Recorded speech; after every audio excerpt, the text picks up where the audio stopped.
अस्सलाम वालेकुम स्टूडेंट्स, कैसे हैं आप सब। आज हम चैप्टर नंबर 3 की उन्हीं न्यूमेरिकल्स को कंटिन्यू करेंगे जो हमने पिछले लेक्चर में 3.3 तक किए थे।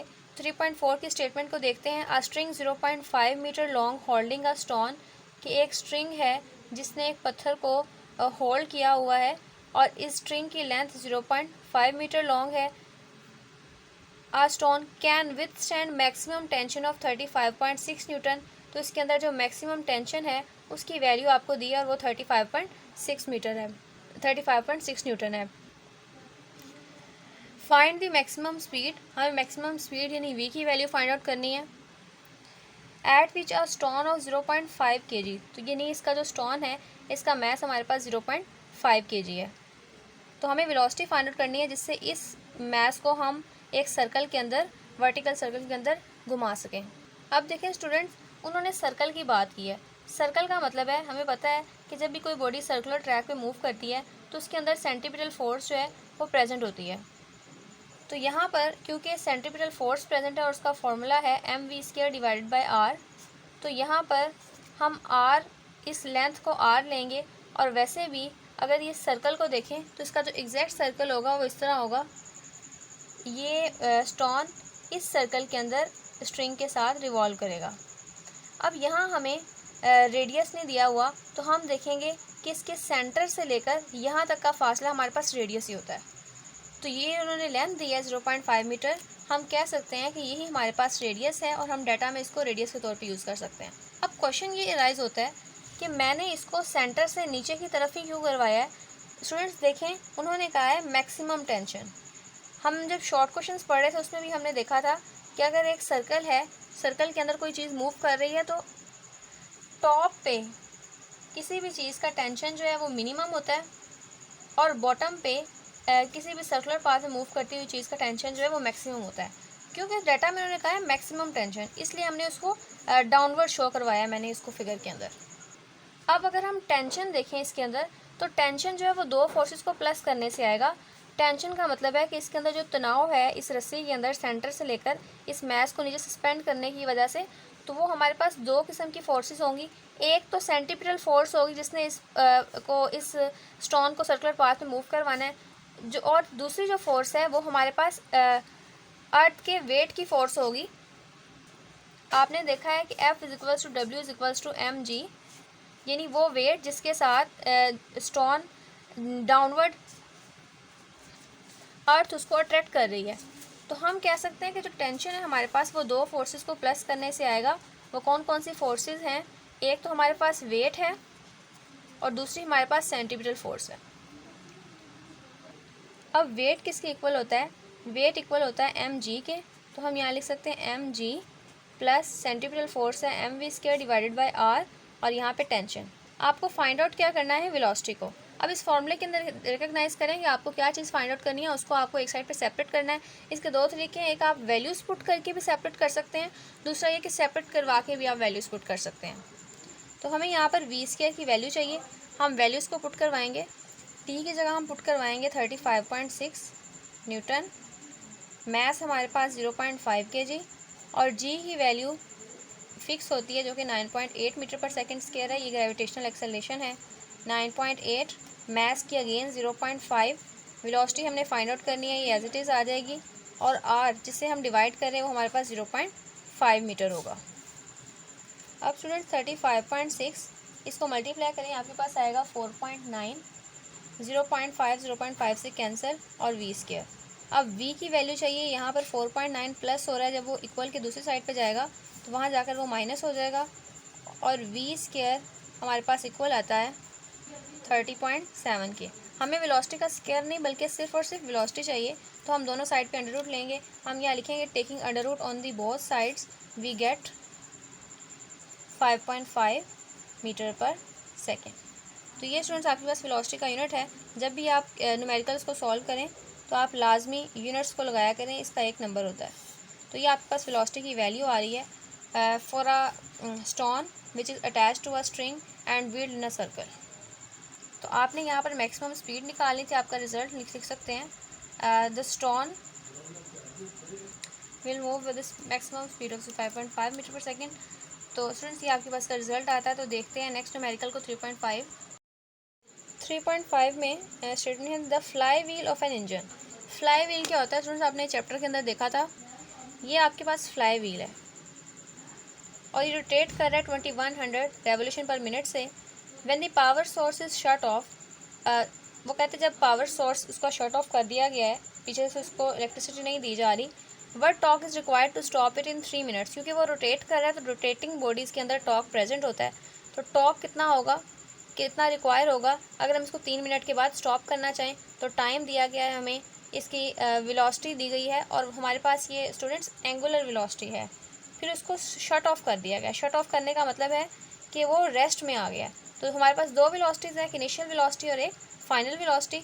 अगर आपके पास यूनिट मीटर पर सेकंड हो तो इसका मतलब है लीनियर वेलोसिटी v है, और अगर आपके पास रेवोल्यूशन पर मिनट या रेडियन पर मिनट हो तो वो आपके पास एंगुलर वेलोसिटी होती है। When the power source is shut off, तो इसका मतलब है कि हमें दूसरी वेलोसिटी भी दी गई है जो कि फाइनल है और उसकी वैल्यू 0 है।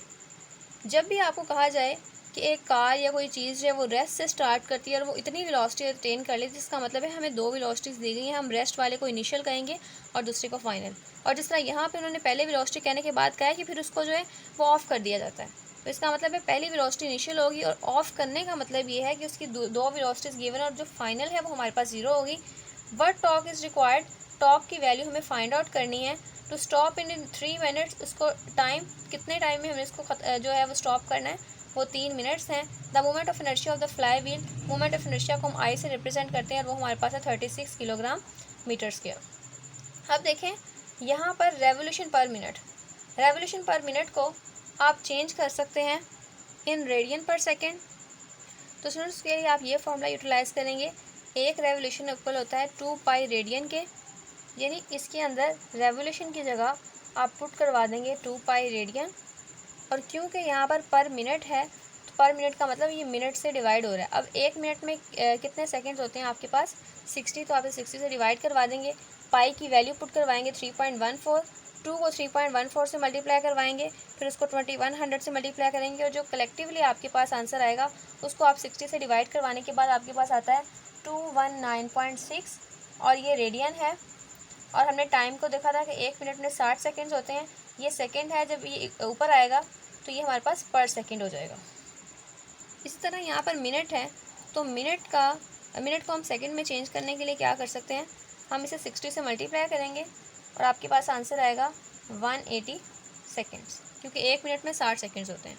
अब स्टूडेंट्स देखिए आपको टॉक को फाइंड आउट करना है और टॉक का फॉर्मूला है tau is equals to I alpha, जहाँ पे आई मोमेंट ऑफ इनर्शिया है और अल्फ़ा आपके पास एंगुलर एक्सेलरेशन है। हमने ये फार्मूला शीट के अंदर भी 4th में देखा था कि हम फार्मूला यूज़ करेंगे।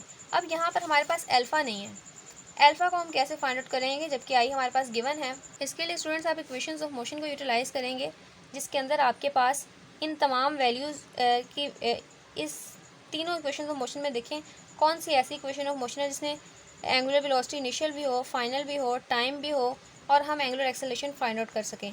तो वो हमारे पास फर्स्ट सबसे सूटेबल है, तो हम फर्स्ट को यूज़ करेंगे टू फाइंड दी अल्फ़ा। अब देखिए आपको अल्फ़ा चाहिए, यहाँ पर initial velocity angular initial velocity plus हो रही है, जब वो इक्वल की दूसरी साइड पे आएगी तो वो माइनस हो जाएगी। और इस तरह आप देखें कि आपको अल्फ़ा चाहिए तो अल्फ़ा के साथ टी है जो कि मल्टीप्लाई हो रहा है, जब इक्वेशन की दूसरी साइड पे आएगा, जब यहाँ कोई चीज़ मल्टीप्लाई हो रही हो तो वो इधर आके डिवाइड हो जाती है। अब आपके पास ये बनी बनाई फॉर्म है, इसके अंदर आप वैल्यूज़ पुट करवा देंगे। हमारे पास इसकी वैल्यू है 0, इनिशियल की वैल्यू हमने निकाली थी 219.6, टाइम की वैल्यू हमारे पास है 180 सेकेंड्स अल्फ़ा।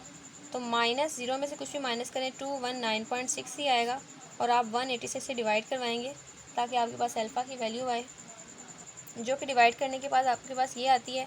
अब यूनिट एंगुलर एक्सेलरेशन का रेडियन पर सेकेंड स्क्वायर है और ये कैसे आया है, यहाँ पर हमारे पास यूनिट था एंगुलर वेलोसिटी का रेडियन पर सेकेंड न्यूमिनेटर में और डिनोमिनेटर में यूनिट था हमारे पास 180 के साथ सेकेंड।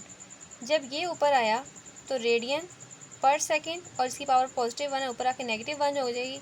अब ये बेसिस सेम है तो हम पावर्स को ऐड करवा सकते हैं। हम यहाँ लिख सकते हैं रेडियन s -1 -1, जिसको हम डायरेक्टली लिख सकते हैं रेडियन पर सेकेंड स्क्वायर। आप इस तरह से यूनिट्स को खुद से भी कैलकुलेट कर सकते हैं।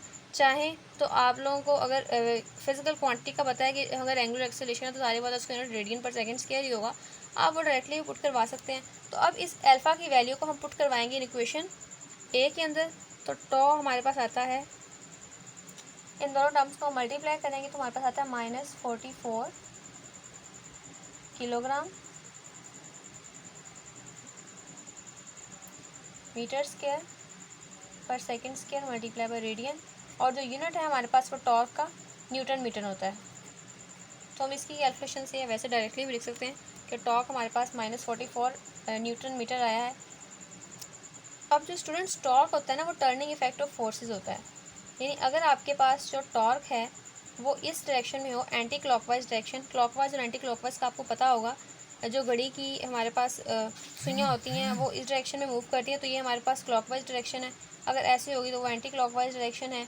तो हमारे पास जो क्लॉकवाइज डायरेक्शन है इसमें टॉर्क हमेशा नेगेटिव होता है, और जो एंटी क्लॉकवाइज डायरेक्शन है इसमें हमारे पास टॉर्क पॉजिटिव होता है। तो यहाँ पर इसकी वैल्यू नेगेटिव आई है। अगर हम क्लॉकवाइज डायरेक्शन को देखें तो क्लॉकवाइज डायरेक्शन में टॉर्क की वैल्यू नेगेटिव ही होती है। अगर हम इसकी न्यूमेरिकल वैल्यू देखें, न्यूमेरिकल वैल्यू का मतलब है इसके नेगेटिव साइन को पॉजिटिव में चेंज कर सकते हैं। तो हम लिख सकते हैं कि torque is equals to 44 newton metre. तो इस तरह से इसका रिजल्ट ये होगा, torque required to stop it in 3 minutes will be 44 newton. ये आपके पास इसका रिजल्ट होगा। उसके बाद हमारे पास 3.6 है, what is the moment of inertia. Moment of inertia को हम आई से रिप्रेजेंट करते हैं, तो ये हमने फाइंड आउट करना है। ऑफ आ 200 किलोग्राम स्फेयर, तो मैस ऑफ स्फेयर हमारे पास 200 किलोग्राम है। हुज डायमीटर इज 60 सेंटीमीटर, जिसका डायमीटर हमारे पास 60 सेंटीमीटर है। अब यहाँ उन्होंने कहा है sphere, moment of inertia of sphere हमारे पास 4/3 mr² होता है। हमने जब फॉर्मूला शीट पढ़ी उसमें मोमेंट ऑफ इनर्शिया देखा था कि स्फेयर के लिए ये होता है। और जिस तरह की हमारे पास ऑब्जेक्ट प्रेजेंट है, रिंग है या कोई डिस्क है, उसके लिए मोमेंट ऑफ इनर्शिया की फार्मूलाज में थोड़ी सी चेंजिंग आ जाती है। इसके अंदर 2/5 की जगह कहीं 1/12 है, कहीं 1/2 है। तो वैसे मोमेंट ऑफ इनर्शिया का फार्मूला mr² है। क्योंकि हम न्यूमेरिकल्स कर रहे हैं, इसमें स्फेयर की बात की गई है, तो हम लेंगे 2/5 mr²। Moment of inertia different objects के लिए यहाँ पर लिखा हुआ है, हम स्फेयर वाला यूज़ कर रहे हैं। सिलेंडर, हुप या थिन रॉड के लिए हम ये इस्तेमाल करेंगे। पेज नंबर 60 पे ये सारे गिवन है। तो फॉर्मूले में हमारे पास 2/5 m है, m की वैल्यू हमारे पास हमें गिवन है, r नहीं है। अब डायमीटर क्या होता है, अगर ये एक सर्कल है या स्फेयर की भी अगर हम बात करते हैं, तो यहाँ से लेकर सेंटर से गुजरने वाली जो लाइन है जो दो सर्कल की साइड्स को टच करे, वो हमारे पास डायमीटर होता है। और रेडियस क्या होता है, सेंटर से लेकर किसी एक साइड तक का डिस्टेंस, वो हमारे पास ये भी हो सकता है, ये भी हो सकता है, ये भी हो सकता है, ये भी हो सकता है। तो यानी डायमीटर, दो रेडियस हों तो एक डायमीटर बनता है। हम कह सकते हैं कि अगर हमें रेडियस निकालना है तो उसके लिए हमें डायमीटर को 2 पे डिवाइड करना पड़ेगा ताकि हमारे पास रेडियस आ जाए। तो इस तरह ही हम यहाँ पे करेंगे, डायमीटर को 2 पे डिवाइड करेंगे, यानी 60 सेंटीमीटर डिवाइड बाय 2, तो हमारे पास आता है 30 सेंटीमीटर। हमें वैल्यू चाहिए होती है मीटर के अंदर, तो सेंटीमीटर से मीटर में जाने के लिए हम 100 से डिवाइड करवाते हैं, हमारे पास आंसर आता है 0.3 मीटर। और इसी रेडियस को आप यहाँ पर यूटिलाइज़ करेंगे। I is equals to 2 divide by 5 multiply math 200, R हमारे पास है 0.3, R का स्क्वायर यानी 0.3 का स्क्वायर, हम 0.3 का स्क्वायर लेते हैं तो हमारे पास आता है 0.09। आप उसे मल्टीप्लाई करेंगे 200 से, फिर मल्टीप्लाई करेंगे 2 से, और सारे आंसर को डिवाइड कर देंगे 5 के साथ। तो स्टूडेंट्स आप न्यूमिनेटर को मल्टीप्लाई करके 5 पे डिवाइड करें, आपके पास आंसर आएगा 7.2 किलोग्राम मीटर स्क्वायर, जो कि मोमेंट ऑफ इनर्शिया का यूनिट है। अब अगर हम इसका यूनिट खुद से कैलकुलेट करना चाहें तो 200 किलोग्राम, किलोग्राम इधर से आ गया, ये तो वैसे ही कांस्टेंट इसका यूनिट नहीं होगा, और ये हमने मीटर पुट किया था, मीटर का स्क्वायर, तो किलोग्राम मीटर स्क्वायर, हम यहाँ से भी इसके यूनिट को खुद से ड्राइव कर सकते हैं। सॉरी स्टूडेंट्स, ये हम 3.6 वाली प्रॉब्लम कर रहे थे और उसी का हमने सारा सोल्यूशन किया है। नेक्स्ट स्टूडेंट्स 3.7 की स्टेटमेंट रीड करें। A satellite is orbiting the earth, ये अर्थ है और ये सैटेलाइट जो है वो ऑर्बिटिंग, रिवॉल्व कर रहे हैं around the earth at an altitude of 200 kilometre. इस अल्टीट्यूड का मतलब है कि यहाँ से लेकर अर्थ के ये जो बाउंड्री है, यहाँ तक की जो लेंथ, हाइट हमारे पास वो गिवन है 200 kilometre. Assuming the earth's radius is 6400 kilometre, तो जो अर्थ का रेडियस है यानी सेंटर से लेकर यहाँ तक का जो फासला है, रेडियस, वो हमारे पास गिवन है। Calculate the orbital speed. Orbital speed को हमें कैलकुलेट करवाना है। स्टूडेंट्स, आपने याद होगा जब हमने ऑर्बिटल स्पीड का शॉर्ट क्वेश्चन पढ़ा था तो हमने उसका ये फॉर्मूला ड्राइव किया था, v is equals to gm divided by r, जहाँ पे g की वैल्यू भी फिक्स है, मास ऑफ अर्थ की वैल्यू भी हमारे पास फिक्स होती है। r को हमें देखना है, r हमारे पास क्या है, r हमारे पास टोटल यहाँ से सैटेलाइट से लेके अर्थ के रेडियस तक की टोटल लेंथ है, जिसमें हमारे पास रेडियस ऑफ अर्थ और हाइट इन दोनों को ऐड करवाना पड़ेगा। यानी जो स्मॉल आर है हमारे पास, ये रेडियस ऑफ अर्थ और हाइट, रेडियस का मतलब है इतना सेंटर से लेकर जो अर्थ की बाउंड्री है वहाँ तक का फासला, और हाइट का मतलब है उस बाउंड्री से लेकर जिस हाइट पे सैटेलाइट प्रेजेंट है उसका फासला। और हम इन दोनों को ऐड करवाएंगे तो हमारे पास आर आएगा। तो आर को हम पहले कैलकुलेट करेंगे। Small R is equals to capital R plus H, और कैपिटल आर आपके पास 400 किलोमीटर है और हाइट आपके पास 200 किलोमीटर है। आप इनको ऐड करवाएं, जो आपके पास 6600 किलोमीटर आ रही है। अब किलो है, किलो को मीटर में जाने के लिए हम मल्टीप्लाई बाय 1000 करते हैं, तो हम इसे लिख सकते हैं 6600 मल्टीप्लाई बाय 1000 मीटर, जो आपके पास आंसर देता है 66, उसके बाद आगे 5 ज़ीरोज़ आते हैं। ये आपके पास स्मॉल आर की वैल्यू है। अब स्टूडेंट्स यहाँ पर कैपिटल जी है, इसकी वैल्यू फिक्स होती है और ये आपको ज़ुबानी याद करनी है, डाटा में नहीं दी जाएगी। 6.673 मल्टीप्लाई 10⁻11 न्यूटन मीटर स्क्वायर पर किलोग्राम स्क्वायर। और जो मास ऑफ अर्थ है उसकी भी वैल्यू फिक्स है, आप 9th क्लास में करके आए हैं, 6.0 मल्टीप्लाई 10⁻24 किलोग्राम। तो हम यहाँ पर इन दोनों वैल्यूज़ को और इस आर को पुट करवाएंगे इस फॉर्मूले के अंदर। फ्रेंड्स, आप इन वैल्यूज़ को डाटा के अंदर भी लिख सकते हैं, लेकिन आई रिपीट आपको ये याद करनी पड़ेंगी, एग्जामिनर आपको ये वैल्यूज़ नहीं देगा। तो आप पहले न्यूमिनेटर में इन टर्म्स को मल्टीप्लाई करवाएंगे और जो आंसर आएगा उसको आप डिनोमिनेटर के साथ करवाएंगे। अक्सर स्टूडेंट्स ये शिकायत करते हैं कि जो हमने वैल्यूज़ निकाली हैं 10 की पावर वाली, या वो हमारी एग्जैक्ट वैल्यूज़ नहीं आती। तो इसके लिए स्टूडेंट्स मैंने आपको लास्ट लेक्चर में भी बताया था, जो मैंने पार्ट 1 बनाया है न्यूमेरिकल्स का, कि आप न्यूमिनेटर्स को मल्टीप्लाई करें, और मैंने वहाँ कैलकुलेटर का यूज़ भी सिखाया था कि किस तरह से आप 10 की वैल्यू लिखें तो आपके पास सेम वैल्यूज़ आएंगी। और ब्रैकेट्स का यूज़ करें, न्यूमिनेटर से जो आंसर आता है उसको एक फॉर्म में, एक सिंगल आंसर की फॉर्म में लिखें और उसको फिर डिनोमिनेटर से डिवाइड करें, और फिर जो आएगा उसका आप अंडर रूट लें, तो फिर आपके पास जो वैल्यू आती है वो 7.7780 आती है। आप पॉइंट में भी इसको कर सकते हैं, अगर आप बुक के अकॉर्डिंग चाहते हैं तो 3 स्टेप्स पीछे आएंगे, साइंटिफिक रोटेशन में इसको कर सकते हैं हम। 3 स्टेप्स पीछे आए हैं, 7.780 मल्टीप्लाई 10⁻3 आएगी, और 10⁻3 स्टूडेंट्स आपके पास किलो होता है। आप इसको 7.8 भी कर सकते हैं, 7.780 रहने दें, राउंड ऑफ करवा सकते हैं। तो आप लिख सकते हैं 7.780, 10⁻3 की जगह ये प्रीफिक्सेस है किलोमीटर पर सेकेंड, अगर आप बुक के अकॉर्डिंग बिल्कुल वही एग्जैक्ट आंसर चाहते हैं तो इसका रिजल्ट आप खुद से लिख सकते हैं। The orbital speed of the satellite is 7.780 kilometre per second. आगे स्टूडेंट्स 3.8 में है, a space station has a radius of 20 metre. तो radius of the space station हमारे पास 20 मीटर है। And rotates at an angular velocity, और किस angular velocity के साथ रोटेट करता है, एंगुलर वेलोसिटी को हम ओमेगा से रिप्रेजेंट करते हैं और उसकी वैल्यू है 0.5 रेडियन पर second. What is the artificial gravity. Artificial gravity हमें फाइंड आउट करनी है, जिसके साथ experience by the astronauts on the space station, space station के अंदर मौजूद जो एस्ट्रोनॉट्स हैं उसकी हमें आर्टिफिशियल ग्रेविटी को कैलकुलेट करना है। स्टूडेंट्स, फार्मूला शीट जो हमने लेक्चर 1 में न्यूमेरिकल्स के पार्ट 1 में देखी थी, G dash is equals to R omega square, हम इसी को इस्तेमाल करेंगे क्योंकि हमारे पास रेडियस भी गिवन है, हमारे पास एंगुलर वेलोसिटी की वैल्यू भी है, और आर्टिफिशियल ग्रेविटी को हमें कैलकुलेट करवाना है। अब आप लिख सकते हैं 20 मल्टीप्लाई बाय 0.5 का स्क्वायर है, तो 2 बार लिख लें, या इसका डायरेक्ट कैलकुलेटर पे स्क्वायर भी ले सकते हैं। इसकी जो वैल्यू आती है आपके पास वो है 5। और जो आर्टिफिशियल ग्रेविटी है, आर्टिफिशियल ग्रेविटी का मतलब होता है कि एस्ट्रोनॉट्स भी अर्थ की तरह की ग्रेविटी उस अपने स्पेसशिप या स्पेस स्टेशन के अंदर महसूस करते हैं। तो क्योंकि ग्रेविटेशनल एक्सेलेरेशन यानी कि जी की वैल्यू जो 9.8 मीटर पर सेकंड होती है और उसका यूनिट मीटर पर सेकंड स्क्वायर होता है साथ, तो हम यहाँ पर भी मीटर पर सेकंड स्क्वायर लगाएंगे, which is the artificial gravity. और हमने ये देखा था कि आर्टिफिशियल ग्रेविटी जो है किसी भी ऑब्जेक्ट की अपने ही एक्सिस के गिर्द रिवॉल्व करने की वजह से होती है, और इसको हम आर्टिफिशियल ग्रेविटी कहते हैं, और किसी भी ऑब्जेक्ट के अंदर हम ये खुद से प्रोड्यूस करवा सकते हैं।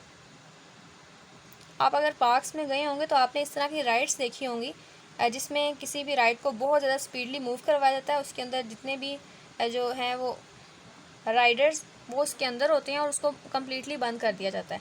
जब उसको काफ़ी स्पीडली रोटेट करवाते हैं तो वो उसकी दीवारों के साथ अटैच हो जाते हैं, जिसकी वजह से वो गिरते नहीं हैं, और वो जो हमारे पास राइड होती है उसको उल्टे सीधे एक्सिस पर घुमाया जाता है। वहाँ पर आर्टिफिशियल ग्रेविटी का ही कॉन्सेप्ट यूज़ होता है, और यही कॉन्सेप्ट हमारे पास स्पेस स्टेशंस के अंदर और स्पेस क्राफ्ट के अंदर या स्पेसशिप्स के अंदर इस्तेमाल किया जाता है। और स्टूडेंट्स, ये फार्मूला मैंने यहाँ से लिया है। यहाँ पर ए सी सेंटीमीटर एक्सेलरेशन की जगह मैंने जी को पुट करवाया है, और वो मैंने इसलिए करवाया क्योंकि हम ग्रेविटी की बात कर रहे हैं। आर्टिफिशियल ग्रेविटी की वजह से ऊपर 7 डैश का इस्तेमाल किया गया। अब जो रेडियस है वो हमारे पास स्मॉल आर गिवन है, क्योंकि वो स्पेस स्टेशन है उसके लिए हमने स्मॉल आर इस्तेमाल किया है। तो यहाँ मैंने कैपिटल आर को स्मॉल आर से रिप्लेस किया और बकाया यही फार्मूला मैंने यहाँ पर यूटिलाइज़ किया पेज नंबर 59 पे। तो स्टूडेंट्स, इस तरह से आप इसका रिजल्ट लिख सकते हैं। नेक्स्ट मूव करते हैं 3.9 की तरफ। तो कहा गया है bicycle wheel has an angular momentum of 10 kilogram metre square per second. तो एंगुलर मोमेंटम यानी एल की वैल्यू है 10 kilogram metre square per second. Suppose ये आपके पास कोई बाईसाइकिल है और इसके व्हील एक टायर का उन्होंने एंगुलर मोमेंटम हमें दिया है, and angular velocity of 2 radian पर सेकेंड। एंगुलर वेलोसिटी को हम ओमेगा से रिप्रेजेंट करते हैं और उसकी वैल्यू है 2 रेडियन पर second. Find the value of its moment of inertia, हमें आई की वैल्यू को कैलकुलेट करना है। तो अब ऐसा कौन सा फार्मूला है हमारे पास फार्मूला शीट के अंदर जिसके अंदर ये एल आई ओमेगा आई तीनों वैल्यूज़ हों, जो तीनों हमारे पास क्वांटिटीज़ हों। तो हमारे पास 8 फार्मूला है जिसके अंदर angular momentum, moment of inertia और एंगुलर वेलोसिटी तीनों चीज़ें हैं। हमें आई को कैलकुलेट करवाना है। एंगुलर वेलोसिटी यहाँ पर मल्टीप्लाई हो रही है, जब वो लेफ्ट साइड पे आएगी तो वो डिवाइड हो जाएगी। इस तरह से हम एंगुलर मोमेंटम को सेपरेट करके वैल्यूज पुट करवाएंगे। I is equals to L divided by angular velocity, 10 divided by angular velocity की वैल्यू 2 है। तो हमारे पास मोमेंट ऑफ इनर्शिया आता है 5, और मोमेंट ऑफ इनर्शिया का यूनिट किलोग्राम मीटर स्क्वायर है। तो ये स्टूडेंट्स आपके पास moment of inertia of the wheel आ रहा है। स्टूडेंट्स, बोर्ड में रिजल्ट का एक नंबर होता है, आप रिजल्ट लाजमी लिखा करें। और अगर आपको सपोज न्यूमेरिकल नहीं भी आता तो आप जस्ट उसका डाटा लिख दें तो भी आपको 1 या 1.5 मार्क्स मिल सकते हैं। नेक्स्ट डाटा देखें, नेक्स्ट न्यूमेरिकल का। A diver comes off a board. ये एक डाइवर है और इसने बोर्ड से इट कम्स ऑफ ये छलांग मारता है एक बोर्ड से पानी की तरफ, with arm straight up and leg straight down. इस तरह से इसको दोनों हाथ भी ऊपर की तरफ स्ट्रेट होते हैं और इसकी टांगें भी नीचे की तरफ। मोस्टली डाइवर जो है वो इस पोजीशन में जो है वो जंप करते हैं इस तरह से। इनके सर नीचे होता है और इनके पाँव ऊपर की तरफ होते हैं। Giving him a moment of inertia 18 kilogram metre square. तो मोमेंट ऑफ इनर्शिया आई की वैल्यू आपके पास ये है। About his axis of rotation, फिर ये रोटेट करता हुआ नीचे आता है। Then tucks into a small ball.